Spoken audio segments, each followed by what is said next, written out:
할렐루야. 예, 우리 금요 성령 집회 나오신 우리 성도님들 주님의 이름으로 환영합니다. 우리 한번 마음에 손을 얹고 이렇게 하나님께 고백하도록 하겠습니다. 우리 하나님께 사랑합니다. 감사합니다. 시작. 사랑합니다. 감사합니다. 우리 번에 앞뒤 좌우 우리 성도님들 한번 바라보시면서 우리 두 손을 펼치시고 사랑합니다. 축복합니다. 시작. 사랑합니다. 축복합니다. 아멘. 우리 하나님 말씀 시편 37편 12절부터 26절까지 말씀 보겠습니다. 시편 37편 12절부터 26절까지 말씀. 요즘 저녁 기도회가 굉장히 뜨겁습니다. 제가 목이 아끼고 아낀다고 하는데 기도하다 보면 이렇게 이렇게 소리칠 때도 있고 그러다 보니까 목이 좀 지금 약간 그런데 응원하다 이런 거 아닙니다. 여러분 기도하다 이런 겁니다. 여러분 저녁 기도에 사모하시고 시간 되시면 그 시간에 논다, TV 본다, 누워 있다 그러시면 여러분 그 시간 그거에서 뭐 합니까? 영의 것을 쌓고 생명의 양식을 쌓고 하나님의 음성을 듣는 게 진짜 중요한 겁니다. 여러분 저녁 기도에 시간 되시고 허락하시는 분들은 나오셔서 같이 기도하세요. 하나님께서 요즘 굉장히 하나님의 말씀이 쏟아지고 또 제가 이렇게 안수기도를 할 수 있을 때 여러분들을 위해서 늘 해주시는데 그때마다 하나님께서 말씀하시는 것들이 있어요. 여러분 사모하시는 마음으로 나와서 기도하시고 특별히 2022년도 넘어가고 2023년도 저는 2023년도가 참 중요한 시기라고 생각합니다. 전 세계적으로도 그렇고요. 특별히 역사를 보면 이렇게 지구적으로 뭔가 큰 대전환이 있을 때마다 영적인 대전환이 있었어요. 이거는 분명합니다. 여러분 1차 세계대전이 있을 때 2차 세계대전이 있을 때 그리고 뭐 예전에 IMF가 있고 또 이 미국에서 시작됐던 금융위기 2008년도 여러분 그럴 때마다 하나님의 이 영적 기류들이 이 나라를 향하여서 열방을 향하여서 바뀌었어요. 그때마다 하나님이 새롭게 일으키시는 나라들이 있고 새롭게 일으키셨던 공동체들이 있어요. 여러분 저는 정말 이 시기가 마지막 때에 정말 저희가 깨어서 기도해야 될 때라고 믿고요. 특별히 하나님께서 우리 교회를 열방을 위한 정말 만민이 기도하는 집으로 세우실 줄 믿습니다. 제가 특별히 우리 금요성령 집회 나오시는 분들은 제가 기도의 동역자라고 믿고 있어요. 또 저녁 기도에 나오시는 분들 기도의 동역자, 물론 우리 모두가 다 기도의 동역자들이죠. 우리 성도님들. 근데 특별히 하나님께서 이 마지막 때에 여러분 누구는 시간이 안 아깝겠고 누구는 다 시간이 금이 아니겠습니까? 그럼에도 불구하고 이 시대에 깨어서 기도하는 자들을 하나님께서 분명히 부르시고 세우시는 줄 믿습니다. 여러분 사모하시는 마음으로 나오세요. 또 생명의 말씀을 사모하시는 마음으로 나오셨으면 좋겠습니다. 우리 시편 37편 12절부터 26절 저와 한 절씩 교독하도록 하겠습니다. 악인이 의인치기를 꾀하고 그를 향하여 그의 일을 가는도다. 그러나 집에서 그를 비우시리니 그의 날이 다가옴을 보시미로다. 악인이 칼을 빼고 활을 당겨 가난하고 궁핍한 자를 엎드러뜨리며 행위가 정직한 자를 죽이고자 하나. 그들의 칼은 오히려 그들의 양심을 찌르고 그들의 활은 부러지리로다. 의인의 적은 소유가 악인의 풍부함보다 낫도다. 악인의 칼은 부러지나 의인은 여호와께서 붙드시는도다. 여호와께서 온전한 자의 날을 하시나니 그들의 기업은 영원하리로다. 그들은 환난 때에 부끄러움을 당하지 아니하며 기근의 날에도 풍족할 것이나 악인들은 멸망하고 여호와의 원수들은 어린 양의 기름같이 타서 연기가 되어 없어지리로다. 악인은 크고 박지 아니하나 의인은 은혜를 베풀고 주는도다. 주의 복을 받은 자들은 땅을 차지하고 주의 저주를 받은 자들은 끊어지리로다. 여호와께서 사람의 걸음을 정하시고 그의 길을 기뻐하시나니 그는 넘어지나 아도 엎드러지지 아니함은 여호와께서 그의 손으로 붙드심이로다. 내가 어려서부터 늙기까지 의인의 거림을 당하거나 그의 자손이 벌식함을 보지 다 함께 못하였다. 읽겠습니다. 그는 정일토록 은혜를 베풀고 구워주니 그의 자손이 복을 받는도다. 아멘. 오늘 악인과 의인이라는 제목으로 같이 말씀 나누도록 하겠습니다. 성경은 언제나 악인과 의인을 이야기합니다. 이분법적으로 나누자는 게 아니라 실제로 성경을 보십시오. 하나님은 악인, 의인으로 우리를 구분하고 계세요.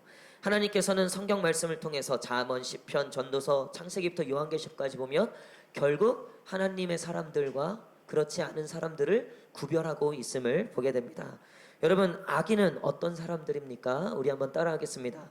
끊임없이 하나님을 대적하는 사람. 시작. 끊임없이 하나님을 대적하는 사람. 여러분, 오늘 말씀은 시편 37편은 다윗의 이야기인데요. 하나님의 사람 다윗이 살아보니까 그가 하나님의 뜻의 길로 걸어가다 보니까 악인이 등장하더라는 거예요. 하나님을 예배하고 섬기는 것을 죽어라 방해하고 하나님의 사람들을 어떻게든 끌어내리려고 하는 악인들이 존재했다는 거죠. 근데 그 악인의 특징을 보니까 12절부터 15절까지 한번 읽겠습니다. 12절부터 15절 시작. 악인이 의인 치기를 꾀하고 그를 향하여 그의 일을 가는도다. 그러나 주께서 그를 비우시리니 그의 날이 다가옴을 보심이로다. 악인이 칼을 빼고 활을 당겨 가난하고 궁핍한 자를 엎드러뜨리며 행위가 정직한 자를 죽이고자 하나 그들의 칼은 오히려 그들의 양심을 찌르고 그들의 활은 부러지리로다. 아멘. 자, 악인이 의인 치기를 꾀하고 그를 향하여 일을 간다 그랬어요. 근데 하나님이 거기에 대해서 비우셨다. 나름 그거에 대해서 심판을 하신다는 거예요.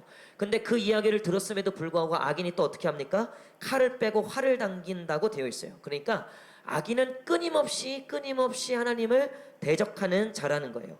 여러분, 성경을 보십시오. 에덴 동산에 아담과 하와가 하나님을 불순종하고 죄가 들어왔죠. 그 뒤에 인류의 역사를 보십시오. 가인이 아벨을 죽이는 살인의 역사가 일어나고요. 바벨탑 사건이 일어나고요. 우상 숭배와 배교, 그리고 결국 마지막에는 예수 그리스도를 십자가에 못 박는, 여러분, 그때까지 하나님을 끊임없이 대적하는 인류의 역사를 우리는 보게 됩니다. 여러분, 지금도 예수 그리스도를 부인하는 자들이 여전히 있죠. 여러분, TV를 틀어보세요. 서점에 가서 베스트셀러 1위부터 10위까지 한번 보세요. 특별히 소설류를 보세요. 웬만한 소설에는요, 하나님을 경외하고 하나님을 인정하는 소설 다 없어요. 요즘 인기 많은 드라마, 영화, 웹툰 보세요. 하나같이 다 하나님을 대적하는 이야기들 천지예요. 제가 화요일에 우리 혜빈이가 작가잖아요. 혜빈이가 이 글을 쓴 연극을 보고 왔어요. 너무 잘했어요. 근데 제가 놀랬던 게 뭐냐면 그 밤에, 평일날 밤이잖아요. 밤에 300석 가까이 되는 그 극장이었는데 거의 만석이었어요. 대다수 여자들이었어요. 20대부터 40대. 제가 놀랬던 거는 우리 대한민국 이 처녀들, 이 여자들, 자매들과 미시가 있는지 모르겠어요, 보니까. 근데 대부분 솔로, 그러니까 이 미스였던 것 같아요. 이분들이 여기서 위로를 받고 있구나. 그냥 막 배우의 말 한마디 막 깔깔깔거리고 눈물 흘리는 내용은 아니었는데 제가 보니까 배우가 눈물 흘리니까 이 여자들이 다 우는 거예요. 제가 보니까, 그리고 이제 10시 넘어서 끝났어요. 굉장히 늦은 시간이야, 평일날. 근데 대학로 이제 길을 걷는데 여기저기서 사람들이 막 나오는 거예요. 보니까 여기도 연극이 끝났고 저기도 연극이 끝난 거예요. 정말 여자들이 굉장히 많았어요. 그리고 나서 제가 이제 갔다 와서 제가 그게 너무 충격이어서 나름 이제 이 대학로 이 연극 문화를 좀 조사를 해보니까요. 여러분, 이 시장이 굉장히 크더라고요. 근데 지금 대학로에서 인기 많은 연극들을 제가 봤어요. 하나같이 하나님을 경외하거나 하나님을 찬양하거나 하나님을 인정하는 내용은 아무것도 없었어요. 다 하나같이 사람을 찬양하고 그 인류의 역사 속에 하나님을 부인하고 하나님을 대적할 만한 이야기들이 인기가 많더라고요. 거기에 위로를 받고 거기에 평일날 밤에 모여갖고 300석이나 되는 그 자리를 채우고 울고 웃고 했다는 거예요. 여러분, 지금 그 밤에 우리 하나님을 위하여 예배합시다, 찬양합시다 선포하면 몇 명의 청년들이 올까요? 마음이나 있을까요? 그럴 생각을 할까요? 여러분, 인류의 역사를 보면요, 끊임없이 하나님을 대적하는 역사였을 뿐이에요. 여러분, 성탄절이 다가오죠. 요즘 최고 유행이 뭐냐면요, 이 명동에 백화점이 경쟁이 붙었어요. 어떤 경쟁인 줄 아시죠? 성탄절 추리. 소연이 갔다 왔어, 안 갔다 왔어? 솔직히 말해. 아직 안 갔어요? 아직 안 간 거죠. 아직 안 가죠. 제가 얼마 전 이제 누님들이 웬일로 동생 호강 좀 시켜주겠다. 저를 명동으로 부르는 거예요. 그들이 밥 먹이고 뭐 옷 사주고 뭐 난리. 이 누나들이 왜 그런가? 하여튼 뭐 이제 아직도 이유는 모르지만 그런 일이 있었는데 이 누나들이 야야야 여기 명동에 가야 된다. 여기 그 이 성탄절 이 추리하는 거를 꼭 봐야 된다는 거예요. 그래갖고 거길 갔죠. 그랬더니 여러분 가보시면 알겠지만 뭐 엄청나잖아요. 그 건물 전체를 그 인터넷 쳐보니까 그거 가서 뭐 그 맨 앞에서 뭐 관람한 사람들 마치 뭐 행운이라도 받은 것처럼 굉장히 그게 이슈가 되더라고요. 여러분 한번 기회 되시면 꼭 보러 가세요. 남자친구 여자친구랑 가시길 바랍니다. 근데 제가 그거를 본데 와 잘 만들었다 그랬는데 여러분 그거 꼭 한번 보세요. 크리스마스 추리인데요. 예수가 없어요. 예수님은 등장하지 않더라고요. 마구간 예수님의 동방박사 이야기 이거 없어요. 제가 계속 봤는데요. 안 나와요. 여러분 크리스마스 말 그대로 크리스마스는 크라이스트 메스예요. 뭐냐면 메스는 미사고 예배고 크라이스트는 예수님이죠. 예수님을 예배하는 날로서 크리스마스예요. 원래 그 뜻이. 근데 지금 여러분 유럽하고 미국에서는요. 크리스마스 이제 단어 못 쓰는 거 아시죠? 못 쓰겠어요. 왜? 종교적이다. 그래서 홀리데이라고 쓰고 있어요. 지금. 그게 미국은 주마다 지금 대다수의 주가 그걸 통과시켰고요. 조금 아직 근본주의적인 성향을 갖고 있는 보수적인 주는 아직 그것을 막고 있어요. 근데 조만간 넘어갈 거예요. 왜? 표가 안 나오니까. 사람들이 투표를 안 하니까. 유럽은 이미 넘어간 지 오래예요. 크리스마스라는 단어를 이제 공식적으로 못 쓰게 했어요. 홀리데이. 그냥 기념일. 여러분 이 모든 거의 뒤에는 배후에는 뭐가 있냐면요. 끊임없이 하나님을 대적하는 악인들이 있다는 거예요. 악의 세력들이 분명히 존재한다는 거죠. 하나님을 대적하는 이단들, 권세잔들, 사상들. 여러분 역사의 이 흐름들을 보면요. 하나님을 대적하는 세력과 그것들을 대항하는 세력들의 싸움이었어요. 초대교회만 해도요. 끊임없이 믿는 자들을 박해하고 죽이는 세력들과 끊임없이 그 가운데 하나님의 믿음을 지켜나갔던 세력들로 이야기가 구성되어 있죠. 여러분 왜 끊임없이 악인들은 하나님을 대적할까요? 여러분 우리 안에도 하나님을 대적하고 하나님 앞에 불순종하는 모습들이 여전히 있지는 않은가요? 16절 보십시오. 이 악인들이 이유가 있어요. 왜 하나님을 대적하려고 하는가? 16절 한번 읽겠습니다. 16절 시작. 의인의 적은 소유가 악인의 풍부함보다 낫도다. 여러분 악인은요 풍부함을 자랑했다는 거예요. 즉 내가 가진 것이 있고 이것들로 하나님을 대적할 수 있다라고 믿고 있다는 거죠. 하나님 없이도 살 수 있다고 믿고 있다는 거예요. 하나님은 그것을 비웃으신다라고 말씀하시고 있어요. 12절에 보니까 뭐라고 하셨어요? 악인이 의인치기를 꾀하고 그를 향하여 이를 가는도다. 근데 13절에 보니까 주께서 그를 비웃으셨다라고 되어 있죠. 하나님이 사실 악인들을 비웃 계신데 악인들은 끊임없이 하나님을 내가 가진 것으로 나의 소유로 하나님을 대적할 수 있다고 믿고 있다는 거죠. 여러분 오늘 현대인들이 가장 믿는 게 무엇입니까? 소유예요. 소유. 자본주의. 사실 이 자본주의의 제일 핵심이 뭡니까? 말 그대로 자본이에요. 돈, 소유. 이게 모든 것을 움직이는 거죠. 그래서 지금 최고의 신이 뭐예요? 돈이 되어 있죠. 돈. 돈이면 다 되는 세상이 되어 있죠. 실제로. 저희 그 이제 큰 누님이 큰 누나 이거 얘기하지 말라 그랬는데 오늘 영상 올리지 마세요.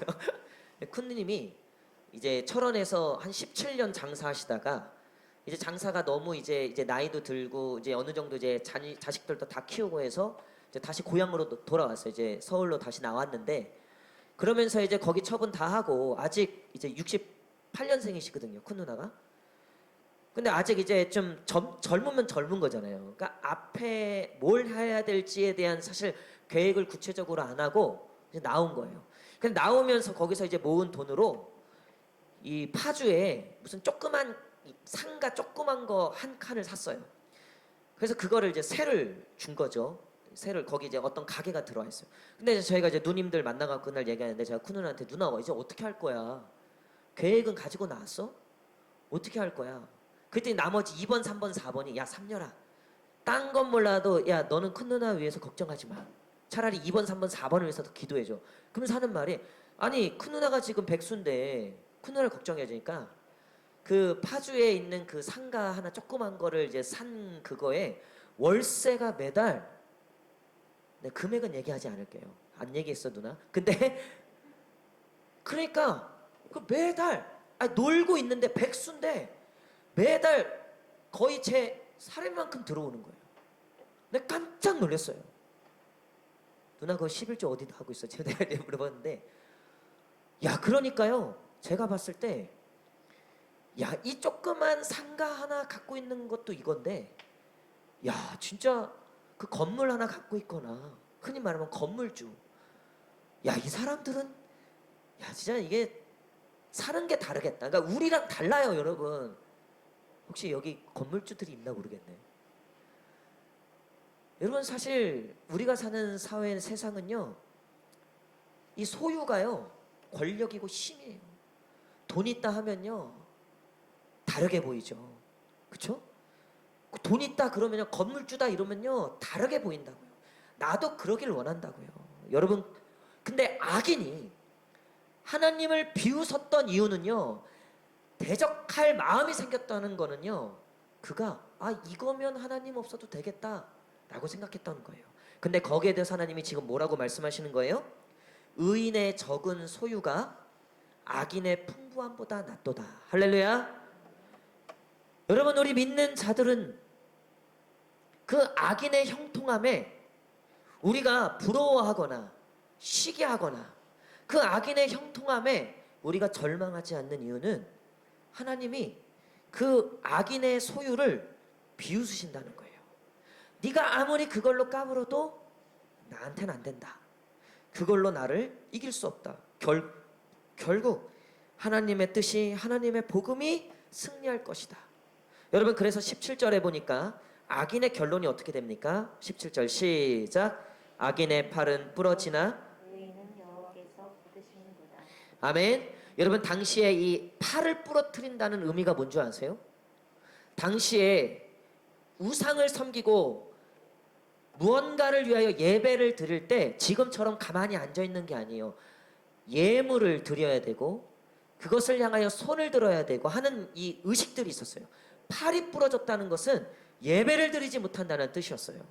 여러분 즉 악인의 결론은 하나님을 예배하지 못하게 된다는 거예요.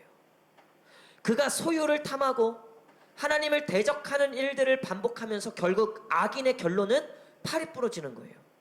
즉 예배하지 못하게 된다는 거죠. 로마서에 보니까 악인은 정욕대로 하나님이 내버려 둔다라고 기록하고 있어요.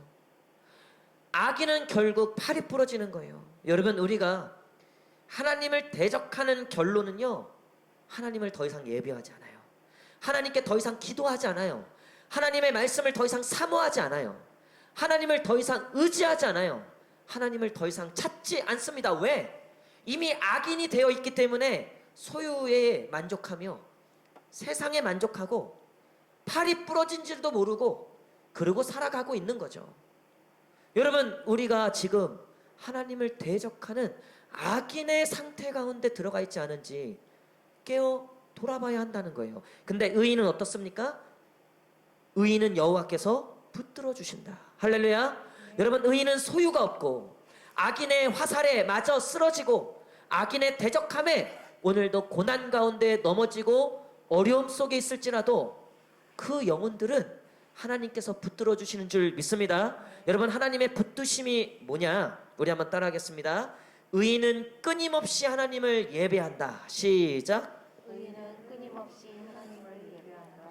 여러분 의인의 특징이에요. 의인은요 끊임없이 하나님을 예배하는 자들이에요. 끊임없이 하나님을 의지하는 자들이라는 거예요. 여러분, 이 시편의 주인공 다윗을 보십시오. 다윗이 그가 사울에게 쫓김을 당할 때도 누구를 의지했습니까? 끊임없이 하나님을 의지했다는 거예요. 그가 말과 병거와 돈과 권세를 의지하지 않았어요. 당시에 사울보다 더 인기 많았던 사람이 누구였어요? 다윗이었다고요. 사울은 천천히요, 다윗은 만만히요. 다윗은 근데 자기의 인기를 이용해서 사울을 제거하지 않았어요. 어떻게 사울을 제끼고 다윗이 왕이 될 수 있었습니까? 다윗이 왕을 제끼려고 시도한 적이 단 한 번도 없었다는 거예요. 그는 끊임없이 하나님을 의지할 뿐이었어요. 그가 골리앗 앞에 섰을 때도 사울 왕이 비웃었고요, 그의 형들이 비웃었죠. 왜요? 딱 봐도 이길 만한 거리가 없는 거예요. 돈이 있는 것도 아니고 힘이 센 것도 아니고 군인도 아니었고요, 그저 양치는 목동이었을 뿐이죠. 갖고 있는 건 돌멩이 5개. 근데 그 골리앗을 쓰러뜨릴 때도 다윗이 했던 건 딱 한 가지였어요. 만군의 여호와 하나님만을 의지하는 것. 너는 창과 단창으로 내게 나오거니와 나는 만군의 여호와의 이름으로 너에게 나아간다. 할렐루야. 여러분, 의인은요 결국 그 끝에 하나님을 끊임없이 의지하고 예배하는 자인 줄 믿습니다. 의인은요 그 상황에서도 하나님을 찬양하는 자들이에요. 바울과 실라를 보십시오. 그가 빌립보 감옥에 갇혔을 때 반주검이 되어서 실컷 두들겨 맞고, 그리고 갇혔을 때 결국 그 입술에서 터져 나온 게 뭡니까? 찬양이었어요. 의인들의 특징은 어떠한 상황에서도 끊임없이 하나님만을 의지하는 자들이라는 거예요. 우리 교회에 다니엘이 2명 있어요. 할렐루야. 굉장한 교회예요. 할렐루야. 아니, 다니엘이 2명이나 있다니까요. 쌍다니엘. 여러분, 다니엘의 이름이 뜻이 뭔지 아세요? 제가 어느 날 다니엘한테 물어봤어요. 어느 다니엘인지는 여러분 스스로 생각해 보세요. 다니엘한테, 야, 너 네 이름이 다니엘인 거 알지? 너 근데 그 다니엘 이름 뜻이 뭔지 알아? 근데 이 친구가 알고 있더라고요. 알아요. 뭔데? 뜻이 뭐냐면요, 하나님이 심판하신다예요. 그래서 제가 그 친구한테, 야, 그러니까 너 똑바로 살아. 하나님이 심판하신다. 아, 근데 이 이야기를 들은 또 다른 다니엘이 갑자기 저한테 이렇게 얘기하는 거예요. 맞아요. 근데 저를 위해서도 하나님이 심판하실 거예요. 즉 자기를 대적하는 악인들도 심판하신다는 의미로 저한테 얘기를 하더라고요. 제가 그 얘기를 딱 듣는데, 맞다. 이 하나님의 심판이 나에게도 있겠지만 의인들은요, 하나님을 의지하는 자들은요, 그 하나님의 의인들을 위해서 하나님이 악인들을 심판해 주신다는 거예요. 다니엘이 그 바벨론 지역에서도 결국 하나님이 그 바벨론을 심판하시죠. 바벨론은 그 다니엘을 질투하고 다니엘을 죽이려고 했던, 다니엘을 심판하려고 했던 그 느보와 벨을 의지했던 우상 숭배자들은 다니엘을 어떻게든 심판하려고 사자굴에 쳐넣었지만, 그 새 친구를 풀무불에 집어넣었지만 결국 하나님은 누구를 심판하셨습니까? 하나님을 끊임없이 대적하는 자들, 하나님을 예배하지 않고 하나님을 기도하지 않고 하나님의 말씀을 보지 않는 자들, 결국 다니엘, 하나님의 심판이라는 힘을 가지고 있던 다니엘은 전에 하던 대로 끊임없이 그 바벨론에서도 그 예루살렘을 향하여 끊임없이 기도했고, 하나님만을 의지하였고, 뜻을 정하여 왕의 이 우상의 재물을 먹지 아니하고 금식하며 하나님께 나아갔을 때 결국 그 다니엘이 바벨론을 심판했음을 우리는 보게 됩니다. 사랑하는 성도 여러분, 하나님을 의지하는 자들은 하나님께서 결국 그 악인들을 심판하시고 그 의인들을 통하여 세상을 심판하게 될 줄 믿습니다. 여러분, 저와 여러분들의 자리가 거기에 있다는 거예요. 결국 하나님을 의지하지 않는 자들은 하나님의 심판으로 멸망하나, 하나님을 의지하는 자들은 세상을 심판하는 자리에 서게 된다는 거예요. 모세는 애굽을 심판했습니다. 다윗은 그를 대적하는, 이스라엘 대적하는 자들을 다 심판했어요.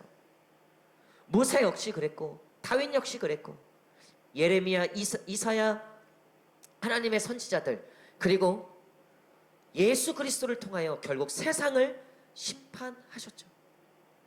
여러분, 21세기를 사는 저와 여러분, 지금 하나님을 대적하는 이 세상을 하나님은 하나님을 의지하는 자들을 통해서 바꾸기를 원하신다는 거예요.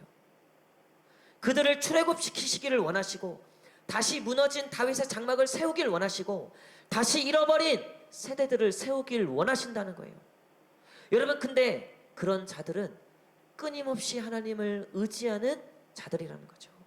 말씀의 결론을 맺도록 하겠습니다. 저는 2023년도를 이번 주 주일부터 비전 2023이라는 주제로 우리 이제 내년부터 우리 교회가 나아갈 방향과 또 우리가 기도해야 될 곳들을 향하여 같이 우리가 3주 동안 말씀을 나눌 거예요. 그리고 12월 달 말 그리고 1월 초 비전 2023이라는 부흥회를 통하여 우리가 이 비전을 품고 우리가 같이 기도하게 될 겁니다. 여러분, 근데 제가 앞에서 말씀드렸듯이 지금 이 코로나 이후에 엄청난 이 경제적 위기와 정치적 위기와 지금 이 지구를 이끌고 있던 이 미국을 중심으로 했던 이 자본주의 시대에 종말을 우리가 곧 보게 될 겁니다. 결국 이 시스템의 한계를 느끼고 있어요. 더 이상 이런 방식으로는 우리가 살 수 없다라는 여기저기서 이런 이제 이야기들이 나오게 될 겁니다. 저는 분명히 그렇게 믿어요. 그때 누군가가 새로운 길을 제시해야 될 텐데, 전 인류에게 새로운 평화와 새로운 아젠다를 제시해야 될 텐데, 저는 그것이 다시 Back to the 예루살렘, Back to the 베이직, Back to the 바이블, 500년 전에 유럽의 그 한복판에 루터를 통하여서 그 비텐베르그 성당에 예수 그리스도의 복음에 새로운 이 구원의 소식이 울려 퍼졌던 것처럼, 여러분, 그 종교 개혁이 유럽의 역사를 바꿨고 오늘날 여기까지 오는 그 모든 역사의 기본이 되었다는 거예요. 새로운 말씀의, 새로운 복음의 시작. 500여 년이 지난 지금 어쩌면 전 인류는 로마서에 얘기하듯 모든 창조물들이 부르짖고 있다고 되어 있어요. 하나님의 빛과 하나님의 복음의 일들을 다시 이 무너진 이 하나님을 대적하는 악의 세력들이 판을 치는, 돈이 지배하고 권력이 지배하고 쾌락이 지배하고 세상의 성공이라고 하는 것에 빠져갖고 몸뚱아리 다 집어던지고 하나님의 영적인 영원한 나라를 위하여 1도 쓰지 않으려고 하는, 하나님을 예배하고 말씀하고 기도하는 일에는 그렇게 시간을 아까워하는 이 세대를 향하여 하나님은 다시 한번 영적인 부흥과 새로운 하나님의 날들을 우리 가운데 주고자 하신다고 저는 믿습니다. 여러분, 그 일을 위하여 정말 우리가 끊임없이 하나님을 의지하고 하나님을 예배하고 하나님께 나아가는 자로 서야 될 줄 믿습니다. 여러분, 이 시대에 휩쓸려 가겠습니까? 아니면 이 시대를 하나님의 나라로 바꾸는 그런 하나님의 중보자, 기도자, 예배자가 되겠습니까? 오늘도 뉴스를 보니까요, 청년들에 대한 이야기가 나오더라고요. 여러분, 요즘 청년들이 덫에 많이 빠진다는 거예요. 이 유튜브 광고에 보면요, 이 스포츠카, 외제 스포츠카가 이 젊은 청년들이 그걸 타고 다니면서 왜 나는 성공할 수 없을까? 왜 쟤는 성공할까? 뭐가 다를까? 뭐 이러면서 결국 뭐냐면 투자하세요. 뭐 주식, 뭐 비트코인, 또 다단계. 요즘에 그런 광고들이 굉장히 많다는 거예요. 이 청년들이 허영심이 얼마나 많은지요. 오로지 목표가 그 허영을 쫓고 있다는 거예요. 어떻게든 그거를 얻으려고, 어떻게든 그거를 잡고 싶어 해서. 근데 너무나 많은 청년들이, 얼마 전 의정부에서 굉장히 큰일이 있었어요. 청년들이 그 몇 달 사이에 10몇 명이 자살을 한 거예요. 알고 보니까 한 집단에 있었어요. 그게 이제 다단계였던, 결국은 보험 사기치는 다단계였어요. 근데 그 청년들이 거기에 왜 빠졌나? 자기 친구가 어느 날 외제차를 끌고 왔더라는 거예요. 그러면서 너가 이렇게 하면 이렇게 이거 탈 수 있어.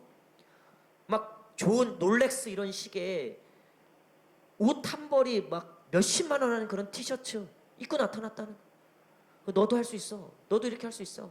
그러면서 이제 알고 보니까 완전히 다단계의 사기에 이 빚에 덫에 걸리는. 제가 전에 그 가르쳤던 청년 하나가 요즘 페이스북에 똑같은 양상으로 올리고 있더라고요. 얼마 전에 개 수준에서 살 수 없는 차를 샀더라고요. 그리고 뭐 해외 여행을 막 같이 동료들끼리 가고 막 그런 사진들을 막 올리더라고요. 그래서 제가 조만간 한번 점검하려고 해요. 이 인간이 혹시 여러분 어떻게 땀 흘리지 않고 그런 게 생기겠습니까? 여러분 근데 왜 그러냐? 그러니까 하나님의 뜻을 발견하지 못했기 때문에 그래요. 하나님의 비전이 없기 때문에 엉뚱한 허영에 빠지는 거예요. 여러분 우리가 이 중요한 시기에 깨어서 기도하고 끊임없이 하나님을 의지하고 예배하고 하나님께 엎드리는 그런 의인, 이 시대에 하나님께서 부르시는 중보자들, 하나님의 예배자들, 그런 저와 여러분들 되시기를 간절히 축복합니다. 우리 마음에 손을 얹고 한번 이렇게 고백했으면 좋겠습니다. 하나님 우리를 사용하여 주시옵소서. 시작. 우리 한 번 더 이렇게 고백했으면 좋겠습니다. 우리 마음에 두 손을 얹으시고 두 눈을 감으시고 주여 우리의 기도에 응답하여 주시옵소서. 시작. 주여 우리의 기도에 우리 시간 다 함께 우리 기도하길 원합니다.